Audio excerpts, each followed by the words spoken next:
লেখিত হয় না।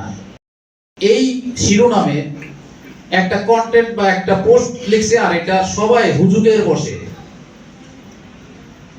আগাগোড়া কোনো বিবেক বিবেচনা না করে হুজুগের বসে তারা করলো কি এই পোস্টের মাধ্যমে শেয়ার করলো নানা রকমের সমালোচনা। মূল কেন্দ্রবিন্দু হচ্ছে বেদু মর্সিকে কলঙ্কিত করা বা অভিযুক্ত করা। এখন বিরোধিতা তারা কেন করে আসলে কিন্তু তারাও জানে না, কারণ তাদের জন্মই হয়েছে বিরোধিতার জন্য।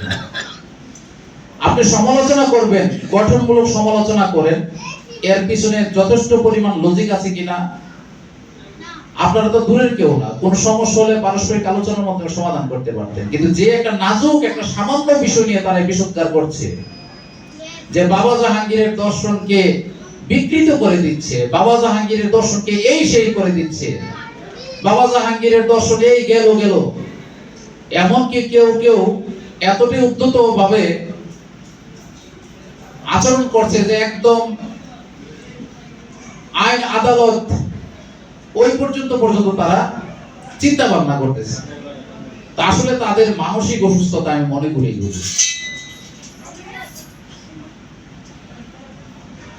গত 20 মে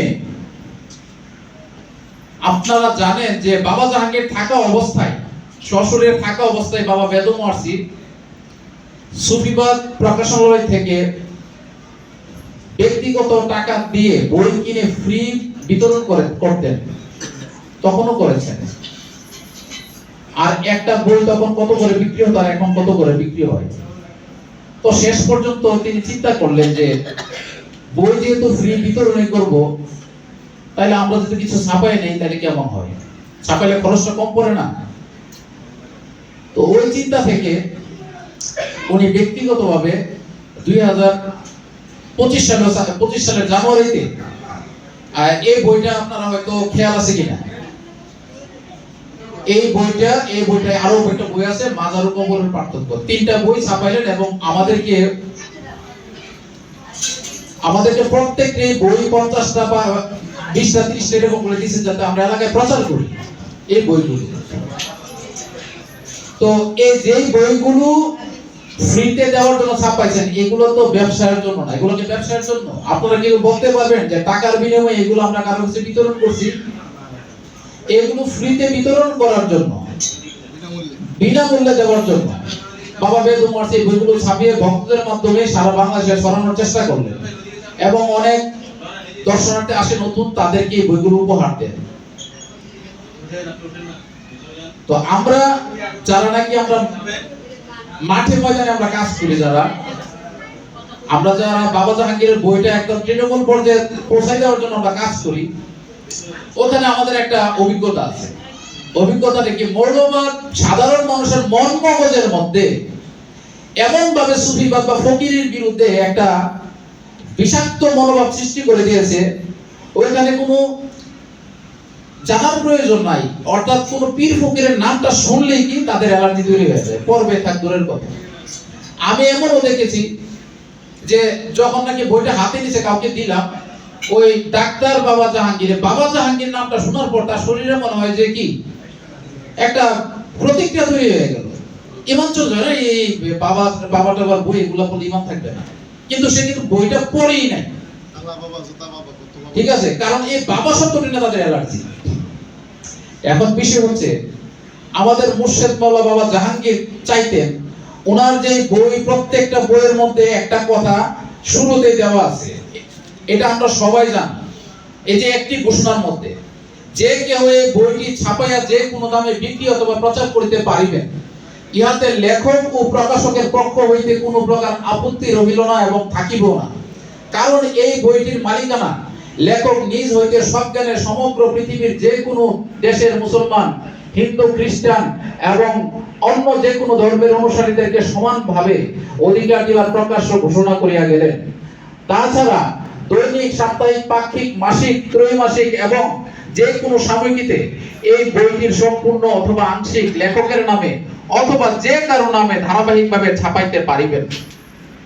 লেখকের নামে অথবা যে কারো নামে ছাপাইতে পারিবেন, এতে লেখকের বা প্রকাশকের কোনো প্রকার আপত্তি থাকিবে না। যদি কেউ কোনোদিন বইটির মালিকানা দাবি করেন, অর্থাৎ এই বইটির মালিকানা দাবি করে, তবে তা দাবি করে সর্বস্থানের সর্ব আদালতে বাতিল বলিয়া গণ্য হইবে। আরো উল্লেখ থাকে যে এই বইটি পৃথিবীর যে কোনো দেশের যে কোনো ভাষায় অনুবাদ করিয়া ছাপাইতে পারিবেন। বুঝতে পারছেন? বাবা জাহাঙ্গীরের উদ্দেশ্য কি? পৃথিবীর মধ্যে কোন লেখক পাবেন না, একজন লেখক পাবেন না যার বইটা সত্যমুক্ত। বাবা জাহাঙ্গীর এও বলতেছে শুধু আমার নামে না, আংশিক বা পুরোটাই নিজের নামে চালাইতে পারবেন, এতে বাবা জাহাঙ্গীরের কি কোনো বাধা থাকবে না। আমার মুর্শিদের ইচ্ছা ছিলেন যে নাম নয়, লেখকের নাম নয়, তার বক্তব্যটা যেন মানুষের কাছে পৌঁছায়। বুঝতে পারছেন? তো এই জন্য বাবা জাহাঙ্গীরের এটা কৌশলগত। বাবা জাহাঙ্গীরের প্রত্যেকটা ছবিতে দেখবেন, বইয়ে দেখবেন যে নানা রকমের ছবি আছে, ছবিতেও তাদের অ্যালার্জি। বুঝতে পারছেন? তাদের ছবিতেও অ্যালার্জি। তো চিন্তা করলাম যে আমরা যদি একটু কৌশল অবলম্বন করি, এই যে মুরুখটার মধ্যে দেখবেন মক্কা মদিনার ছবি, পিছনে আছে কি মক্কা মদিনার ছবি, এই বইটার মধ্যে মক্কা মদিনার ছবি। তো এই ছবিগুলোর প্রতি মানুষের একটা দুর্বলতা আছে। তা আমরা যদি এটা এইভাবে রিপ্রেজেন্ট করি, বাবা জাহাঙ্গীরের নামটা নিয়ে তাদের বইটার কথা পরে আসতেছি, আমরা যদি তাদের কাছে একবার বইটা পৌঁছাইতে পারি, তারা যদি পড়তে পারে ঠিকভাবে, তাহলে তাদের ভুল ভাঙবে। যদি আমরা পৌঁছাইতে পারি, তারা যদি একবার বইটা পড়ে, তাদের ভুল ভাঙবে, এই প্রত্যাশা। ওখান থেকে আমরা এই বইয়ের মুরুকের যে পরিবর্তনটা আমরা দেখতেছি। তো এই বইটা প্রকাশ করছেন কে? প্রথম প্রকাশ করছেন, অর্থাৎ বইটা ছাপাইছেন আমাদের মা সাজিয়া ছিলেন এবং বাবা বেদমার্সি সম্মিলিতভাবে। এখানে প্রকাশকের মধ্যে ওনাদের নাম আছে। এটা 2025 সালের 1 জানুয়ারি। একটু খেয়াল করেন, এই বইটার মধ্যে যে লেখকের নাম, আজকে থেকে 1.5 বছর আগে, এই বইটার মধ্যে নাম, লেখকের নাম কি আছে? লেখা আছে আল্লামা জাহাঙ্গীর ইবনে হেলাল। আল্লামা জাহাঙ্গীর ইবনে হেলাল। বইটা প্রকাশিত হয়েছে সুফিবাদ প্রকাশনালয় থেকে। বুঝতে পারছেন? খেয়াল রাখবেন কিন্তু এটার সাথে আরো 2টা বই আছে।